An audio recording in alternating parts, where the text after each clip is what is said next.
നമസ്കാരം. ഏതു മരണവും നമുക്ക് തരുന്ന ദുഃഖമാണ്.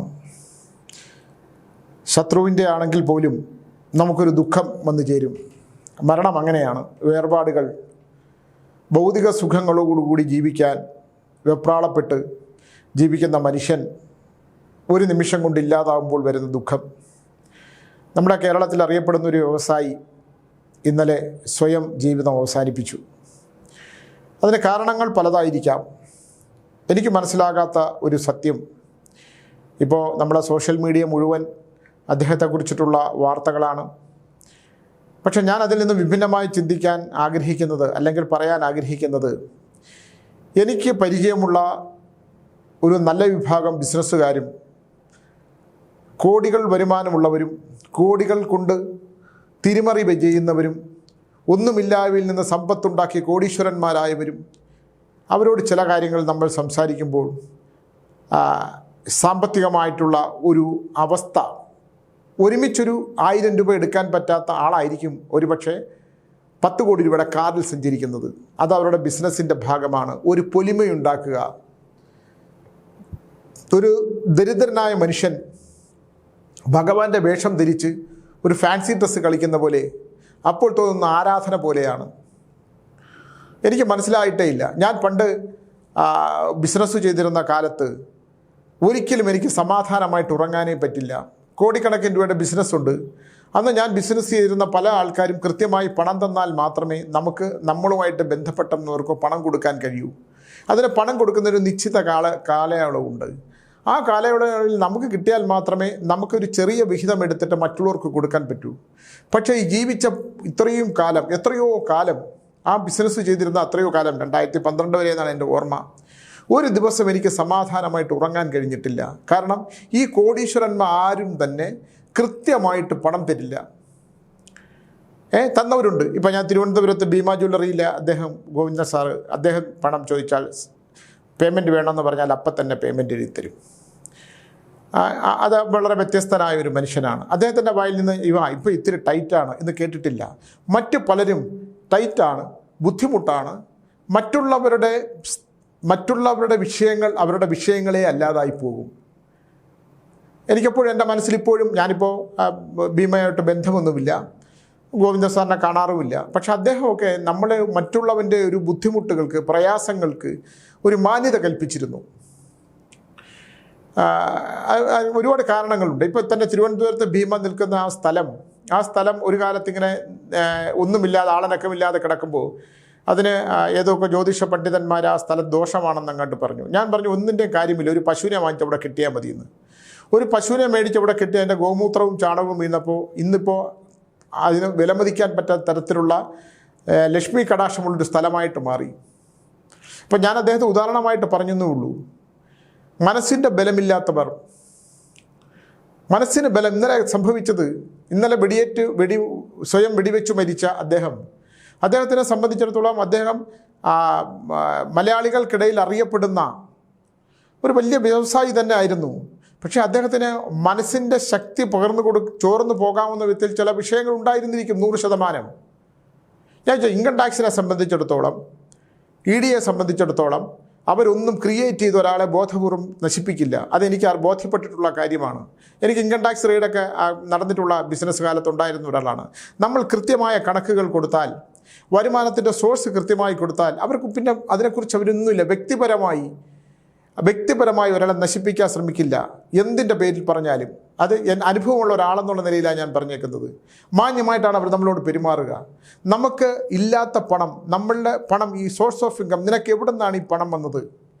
ഇപ്പോൾ മോദി സർക്കാരിൻ്റെ കാലത്ത് ഇത്തരം സാമ്പത്തിക ഡീലിങ്സുകൾ വളരെ പ്രധാനപ്പെട്ടതാണ്. എവിടെ നിന്നാണ് ഈ പണം വരുന്നത്? ഈ പണം എങ്ങോട്ടാണ് നമ്മൾ ചിലവാക്കുന്നത്? ആ ചിലവാക്കുന്ന ഒരു കണക്കുണ്ടോ? ഇപ്പം ഞാൻ പണ്ട് കാലത്തെ എനിക്ക് ഇൻകം ടാക്സ് ഉള്ള ആളാണ്. ഞാൻ ഇൻകം ടാക്സ് കൊടുക്കും. എല്ലാം നശിച്ച് പിച്ചക്കാരനായപ്പോഴും ഇൻകം ടാക്സ് കൊടുക്കും. ഇപ്പോൾ GST ഞാൻ എടുത്തിട്ടുണ്ട്. കാരണം എനിക്ക് പുസ്തകത്തിൻ്റെ വരുമാനം കാണിച്ചേ പറ്റുള്ളൂ. പുസ്തകത്തിൻ്റെ വരുമാനങ്ങളുണ്ട്. ആ വരുമാനം എനിക്ക് കിട്ടുമ്പോൾ ഞാൻ ഇൻകം ടാക്സ് കൊടുക്കും.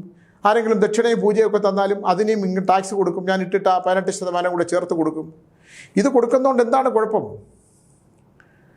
ഇപ്പോൾ 1 ലക്ഷം രൂപ കിട്ടുമ്പോൾ 18,000 രൂപ ചേർത്ത് കൊടുത്താൽ രേഖാമൂലം കണക്കുണ്ടായില്ല, എന്താ പ്രശ്നം? അമിതമായ സമ്പത്തുണ്ടാകുക, നമുക്ക് താങ്ങാൻ പറ്റാത്ത തരത്തിലുള്ള ഭാരമെടുക്കുക. ഇതാണല്ലോ സംഭവിച്ചത്. അപ്പോൾ കണക്ക് നമുക്ക് പണം ഉണ്ട്, ഈ കള്ളപ്പണം പിന്നെ വന്ന് നിറയുന്നവർ എന്താണ് അതിൻ്റെ മരണകാരണം എന്നൊന്നും എനിക്കറിയില്ല. മരണകാരണം ഒരു കാര്യം എനിക്ക് മനസ്സിലായി, ബിസിനസ്സുകാരനെ സംബന്ധിച്ചിടത്തോളം അവന് മാനസികമായ ബലം, അവന് മനസ്സിന് ബലം വേണം. താൻ ചെയ്യുന്ന ലോകരാഷ്ട്രങ്ങളിൽ താൻ ബിസിനസ് ചെയ്യുമ്പോൾ ആ ബിസിനസ് ചെയ്യുമ്പോഴുണ്ടാകുന്ന ബുദ്ധിമുട്ടുകളും പ്രയാസങ്ങളും പ്രശ്നങ്ങളും സാമ്പത്തിക സംഘർഷങ്ങളും മാനസിക സംഘർഷങ്ങളും വ്യക്തിബന്ധങ്ങളും ഒക്കെ പണമുള്ളവൻ്റെ കൂടെ ആൾ നിൽക്കുള്ളൂ. അതിൻ്റെ ഏറ്റവും വലിയ തെളിവ് ഞാനാണ്. പണമുണ്ടായിരുന്നപ്പോൾ, സമ്പത്തുണ്ടായിരുന്നപ്പോൾ, പ്രശസ്തി ഉണ്ടായിരുന്നപ്പോൾ ഒപ്പം നിന്നവർ പണമില്ലാതായപ്പോൾ നമ്മളെ കണ്ടാൽ തിരിഞ്ഞു നടക്കുന്ന അവസ്ഥയായി. അതങ്ങനെയാണ്. അപ്പോൾ തനിക്ക് നാളെ ഈ പ്രതാപം, നിലനിൽക്കുന്ന ഈ പ്രതാപം നഷ്ടപ്പെടും എന്ന് വന്ന അവസ്ഥയിൽ അദ്ദേഹം ഒരുപക്ഷെ ചെയ്തതായിരിക്കും. അപ്പോൾ അതിനുള്ള സാഹചര്യം നമ്മളെങ്ങനെ ഉണ്ടാക്കി? അതിനുള്ള സാഹചര്യം എങ്ങനെ? നമ്മൾ തന്നെയാണ് ഉണ്ടാക്കിയത്. നമ്മളിതാ ഒരാൾ പണം കടം തന്നു.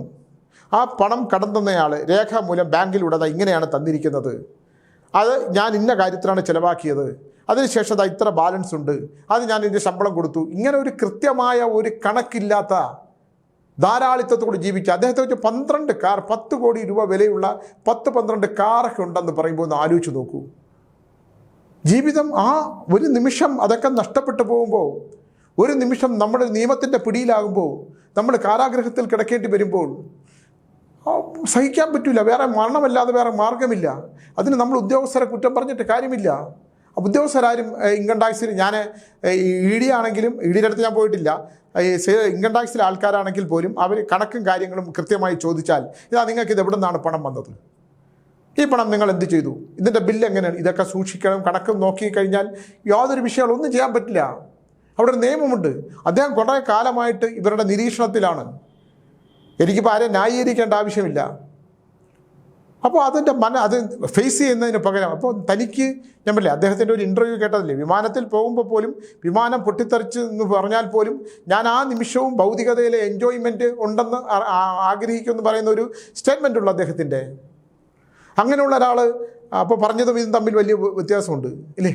ഒരാളുടെ മരണം വേദന തന്നെയാണ്, ആ കുടുംബത്തിൻ്റെയും വേദനയാണ്, അദ്ദേഹത്തെ സ്നേഹിച്ചിരുന്നവരുടെ വേദനയാണ് അല്ലേ? മലയാള സിനിമയിൽ ശക്തമായിട്ടുള്ള സിനിമകൾ ചെയ്തിട്ടുള്ള ആളാണ്. നമ്മുടെ ലാലേട്ടനോട്ട് അടുത്ത ബന്ധമുള്ള ആളാണ്. സിനിമയ്ക്ക് വേണ്ടിയിട്ട് നല്ല സിനിമയെ സ്നേഹിച്ചിരുന്ന ആളും സിനിമയ്ക്ക് വേണ്ടി പണം ഇൻവെസ്റ്റ് ചെയ്ത ആളാണ്. ഇതൊക്കെ ആണെങ്കിൽ പോലും ഈ തീവ്രവാദമൊക്കെ നിലനിൽക്കുന്ന ഈ കാലഘട്ടത്ത് ആ പണത്തിൻ്റെ സോഴ്സ് നമ്മൾ കാണിച്ചു കഴിഞ്ഞാൽ പ്രശ്നമില്ല. ഇപ്പോൾ ഹൈറിച്ച് എന്നൊരു കമ്പനി, ഹൈറിച്ച് എന്ന കമ്പനി പൂട്ടിപ്പോയി. അവരുടെ അടുത്ത് ഞാൻ ഇതുപോലെ പറഞ്ഞതാണ്, ഇതാ ബുദ്ധിമുട്ട് വരികയാണ്, നിങ്ങൾ കണക്കുകൾ ക്ലിയർ ചെയ്ത് വെക്കണം, അല്ലെങ്കിൽ ബുദ്ധിമുട്ടാവും. അദ്ദേഹം ഇപ്പോഴും ജയിലിൽ കിടക്കുകയാണ്. ഒരുപാട് ഈ നമ്മൾ സാമ്പത്തിക അച്ചടക്കം ഇല്ലാതെ വന്നതിൻ്റെ ഏറ്റവും വലിയ ദുരിതമാണിത് ഇല്ലേ? 12 കാർ, 10 കോടി രൂപയുടെ 12 കാർ.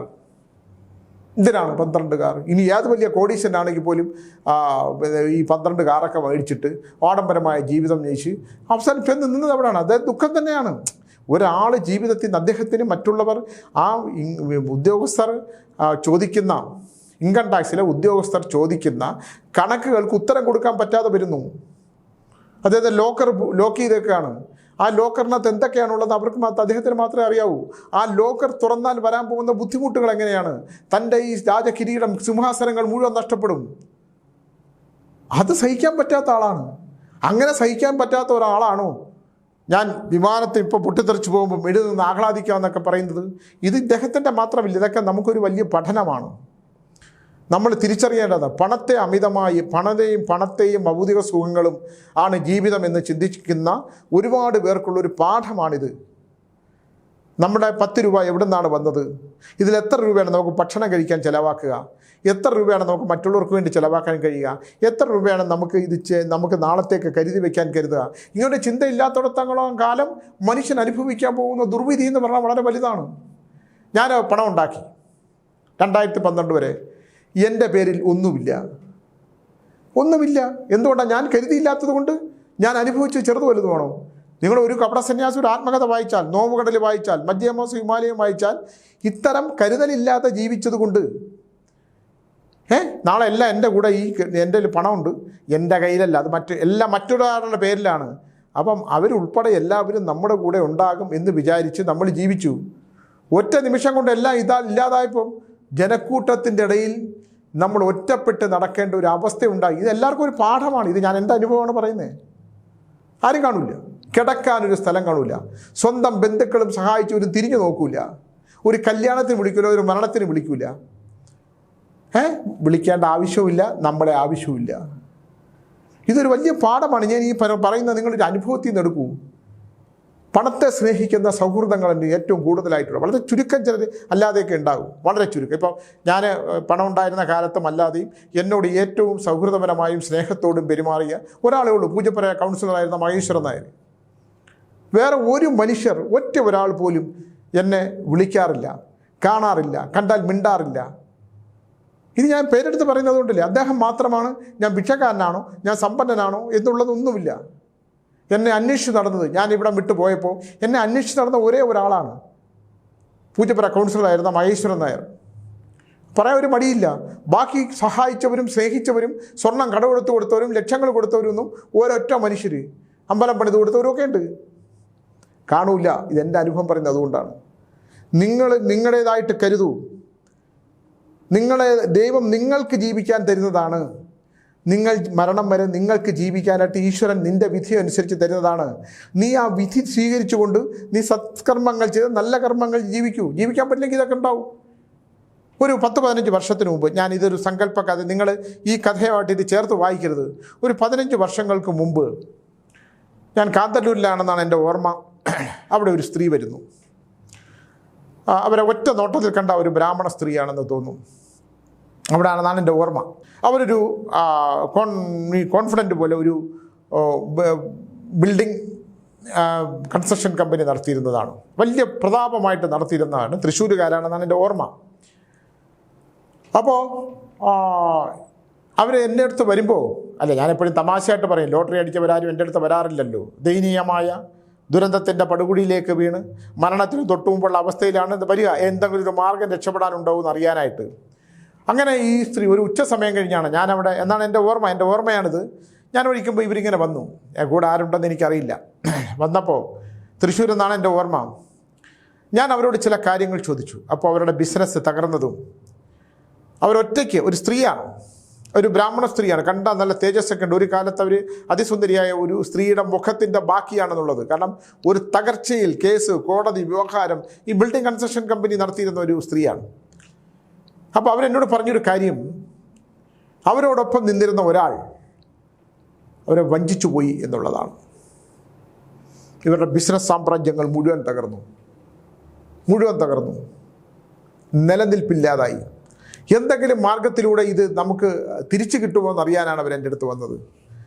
പൂജ പരിഹാരങ്ങൾ, എന്തെങ്കിലും കടവൊക്കെ മേടിച്ച് എന്തെങ്കിലുമൊക്കെ ചെയ്താൽ പരിഹാരമുണ്ടാകുമോ എന്ന് എൻ്റെ അടുത്ത് ചോദിച്ചു. ഞാൻ പറഞ്ഞു ഒരു പരിഹാരവുമില്ല. അപ്പോൾ അവരുടെ ഒപ്പം നിന്ന് രക്ഷപ്പെട്ടു എന്ന് പറഞ്ഞാൽ അവരുടെ ബിസിനസ്സിൻ്റെ രഹസ്യങ്ങളും അല്ലെങ്കിൽ ബിസിനസ് ബന്ധങ്ങളും ഒക്കെ നന്നായിട്ട് അറിയിച്ച പഠിച്ച ഒരാൾ, അയാൾ സമ്പന്നനായി കോടീശ്വരനായി മറ്റൊരാളാകും എന്നൊരു അവസ്ഥയിലേക്ക് എത്തിച്ചേർന്നിട്ടുണ്ടാകും. മിടുക്കങ്ങനെയാണല്ലോ ദൈവം കൊടുക്കുന്ന. ഞാൻ എപ്പോഴും പറയും, ഓരോ സമയത്ത് ദൈവം കൊടുക്കുന്ന ഒരു കാലമുണ്ട്. ശുക്രനിൽ തന്നെ വലിയ പല അവസ്ഥകളുമുണ്ട്. അപ്പോൾ എന്തു പറ്റി? ആ സ്ത്രീ തകർന്നുപോയി. അവരുടെ കണ്ണിൽ ഞാൻ രക്ഷപ്പെടില്ല എന്ന് പറഞ്ഞപ്പോൾ അവരുടെ കണ്ണിലൂടെ നിറഞ്ഞ കണ്ണുകൾ ഒഴുങ്ങി അവരുടെ കവിളിലൂടെ ഒഴുകി താഴേക്ക് വീഴുന്ന ഞാൻ കണ്ടതാണ്. അവരെ വഞ്ചിക്കുകയും പറ്റിക്കുകയും ഒക്കെ ചെയ്ത് ബിസിനസ് സാമ്രാജ്യങ്ങൾ തകർക്കാൻ കാരണക്കാരനായ ഒരാളിനെ കുറിച്ച് നമ്മൾ വിടുക,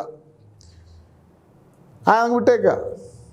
ഞാൻ അതിൻ്റെ ബാക്കി കാര്യങ്ങളെക്കുറിച്ചൊന്നും പറയുന്നില്ല. പക്ഷേ ആ സ്ത്രീയുടെ മുഖം എനിക്കിപ്പോഴും ഓർമ്മയുണ്ട്. എൻ്റെ നമ്പരൊന്നുമില്ല, അവരെ ഒന്ന് വിളിക്കാമെന്ന് വിചാരിച്ച് ഇടയ്ക്ക് ഇങ്ങനെ എനിക്ക് ഓർമ്മ വരും. അവരുമായിട്ട് എന്നെ ബന്ധപ്പെടുത്തിയ ആൾക്കാരൊക്കെ ഉണ്ടായിരുന്നു.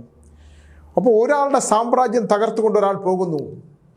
മറ്റയാളെക്കുറിച്ചുള്ള വാർത്തകളെക്കുറിച്ചൊന്നും ഞാൻ സംസാരിക്കുന്നില്ല. ഒരാളെ വേദനിപ്പിച്ചാൽ, നമുക്ക് അർഹതയില്ലാത്ത നമ്മുടെ കയ്യിൽ വന്നാൽ, വിശ്വാസതയോടുകൂടി നമ്മളെ വിശ്വാസം ആർജിച്ചെടുത്ത് നമുക്ക് ഒപ്പം വരെ മരണം വരെ നിൽക്കുമെന്ന് പറയുന്ന ആൾ പുറംകാല് കൊണ്ടടിക്കുകയും നമ്മൾ നടക്കുമ്പോൾ കാല് വെച്ച് നമ്മൾ നിലത്തടിച്ച് വീഴുകയും ചെന്ന് തിരിഞ്ഞു നോക്കുമ്പോൾ അയ്യോ ഇവൻ ബ്രൂട്ടസ് നീയോ എന്ന് ചോദിക്കുന്ന പോലാണ്. ഇവർക്കൊക്കെ കാലം കൊടുക്കുന്നതുണ്ട്. കാലം ഇങ്ങനെ, ഞാൻ എപ്പോഴും പറയുന്ന പോലെ കാലത്തിൻ്റെ ശിക്ഷ, നിനക്കിതാ ഇന്ന ദിവസം ഇന്ന സമയം ഇങ്ങനെ, അത് ഇ ഡി ആണെങ്കിൽ ഇ ഡി, ഇൻകം ടാക്സ് ആണെങ്കിൽ ഇൻകം ടാക്സ്, അല്ലെങ്കിൽ ഭാര്യ, അല്ലെങ്കിൽ മക്കൾ, അല്ലെങ്കിൽ സുഹൃത്തുക്കൾ, നിൻ്റെ ഭൗതികമായിട്ടുള്ള സുഖകരമായ എല്ലാ അവസ്ഥകളും കഴിഞ്ഞിരിക്കുന്നു. നീ തകർന്ന് വീണിരിക്കുന്നു, നിനക്ക് രക്ഷയില്ല.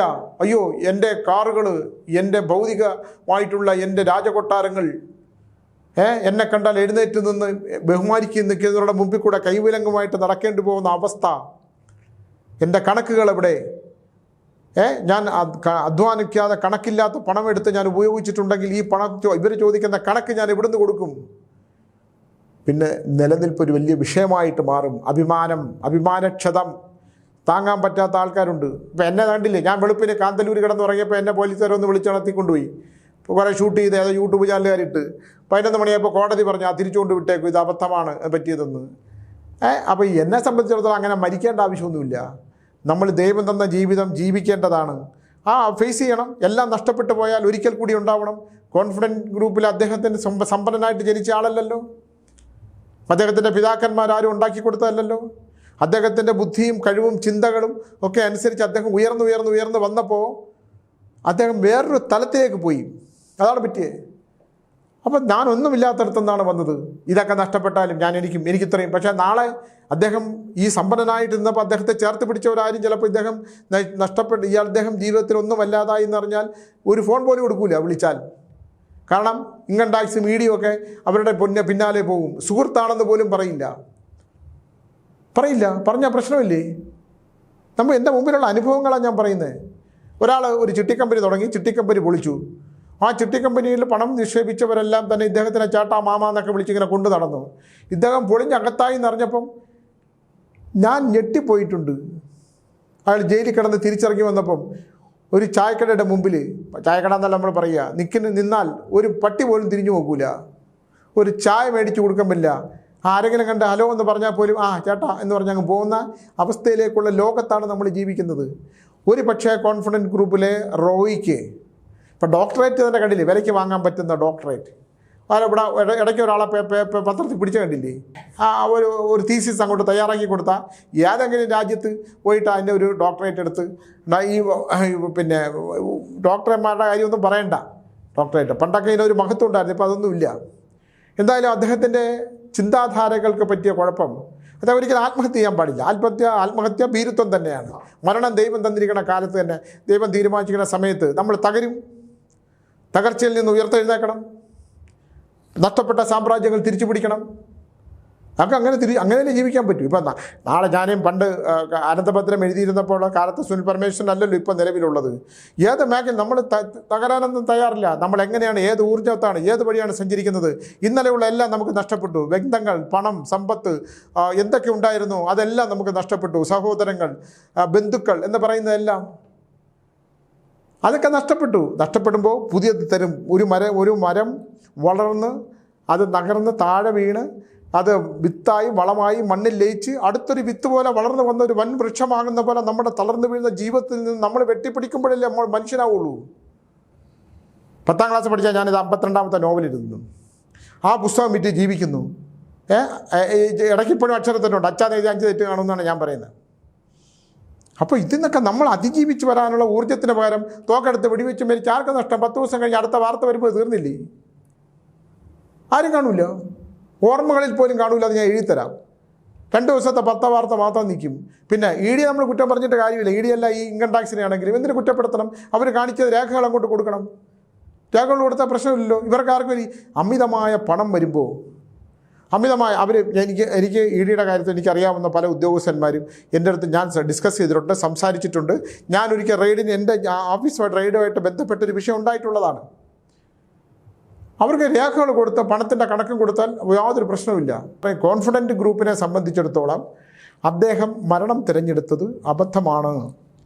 ഒരിക്കലും മരണം തിരഞ്ഞെടുക്കാൻ പാടില്ലായിരുന്നു. അദ്ദേഹം അതിനെ ഫേസ് ചെയ്യണമായിരുന്നു. തൻ്റെ കയ്യിൽ ഇത്രയും കള്ളപ്പണം വന്നിട്ടുണ്ട്, ഇല്ലെങ്കിൽ തൻ്റെ ബിസിനസ്സിനകത്ത് ഇത്രയും പ്രശ്നങ്ങളുണ്ട്, ഇത് നിലനിർത്തേണ്ട ആവശ്യകതയുണ്ട്, എന്നെ വിശ്വസിച്ച് ഇത്രയും ആൾക്കാർ പണം ഇവിടെ മുടക്കിയിട്ടുണ്ട്, ആ പണമെല്ലാം മുടക്കി കഴിഞ്ഞതുകൊണ്ട് പിന്നെ ഇത് നിലനിർത്തിയേ പറ്റൂ. അവരുടെ വിശ്വാസത, എന്നെ വിശ്വസിച്ച് കോടികൾ തന്നവരുടെ ആ വിശ്വാസം നിലനിർത്താൻ അദ്ദേഹത്തിന് പറ്റൂ. അദ്ദേഹം നല്ല ബിസിനസ്സുകാരനായിട്ട് എടുക്കുകയില്ല. 10 പേര് അറിയപ്പെടുന്നതായിട്ട് 12 വില കൂടിയ കാറുണ്ടായിട്ട് കോടിക്കണക്കിനുണ്ടായ കാറുണ്ടായിട്ട് കാര്യമില്ല. ആ വിശ്വാസം, ആ കളങ്കിതനായിട്ടല്ലേ അദ്ദേഹം മരിച്ചത്. അത് പുറത്ത് പറയാൻ പറ്റാത്ത, എല്ലാവരും പണം ഉണ്ടാക്കണമല്ലോ, പറ്റാത്ത എത്രയോ പേരുണ്ടാവും ഇദ്ദേഹത്തിന് പണം കൊടുത്തവർ, ഇത് നിലനിർത്താൻ ശ്രമിച്ചവർ, അദ്ദേഹത്തിന് സ്നേഹബന്ധം ഉണ്ടായിരുന്നവർ. അവരെല്ലാം അഗാധമായ ഗർത്തത്തിലേക്ക് വീണില്ലേ? മറുപടി ഇല്ലല്ലോ.